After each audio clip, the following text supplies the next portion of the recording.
بسم اللہ الرحمن الرحیم۔ کھل کے دیکھ چشم دل لاتا ہے لطف کیا نماز میں، ہر طرف آتا ہے نظر نور خدا نماز میں۔ اٹھو مسلمانوں اپنے مقدر جگا لو، نماز ادا کر کے اپنے اللہ کو منا لو۔ میرے دوستوں، میرے برخورداروں، اٹھو، اٹھ کر نوافل ادا کرو اور سنتوں کی پابندی کرو، تکبیر اولیٰ کے ساتھ نماز ادا کرو۔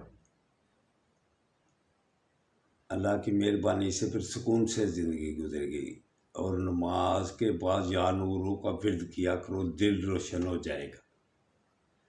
تو اس نے اخلاق کی بات چل رہی تھی، تو اس نے اخلاق برائیوں کو ختم کرتے جاتی ہیں۔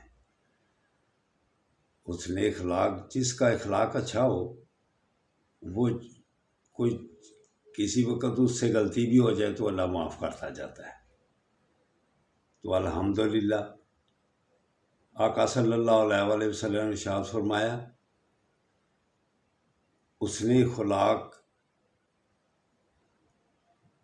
برائیوں کو ایسے ختم کرتا ہے جیسے سورج برف کو ختم کر دیتا ہے، جلدی پگھلا دیتا ہے۔ تو انسان کے اخلاق اچھے ہونے چاہیے۔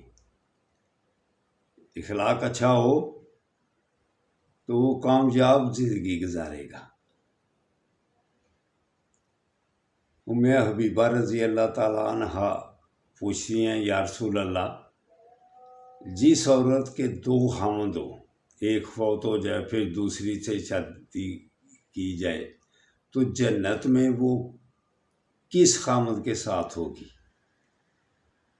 تو آپ صلی اللہ علیہ وآلہ وسلم نے ارشاد فرمایا، جس خاوند کے اخلاق اچھے ہوں گے وہ اس کے ساتھ ہوگی۔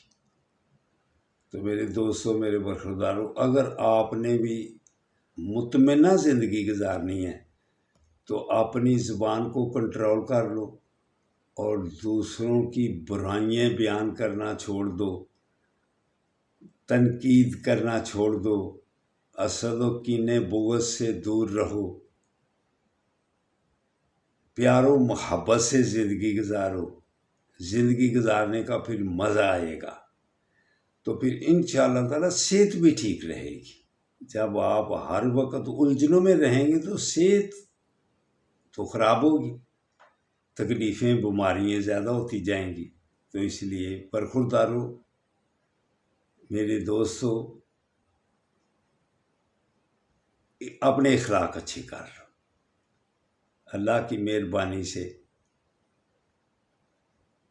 سب بری باتوں سے پھر سرخرو ہو جاؤ گے۔ تو اٹھو، اٹھ کر نماز ادا کر لو۔ اللہ حافظ، اللہ حافظ، اللہ حافظ، اللہ حافظ۔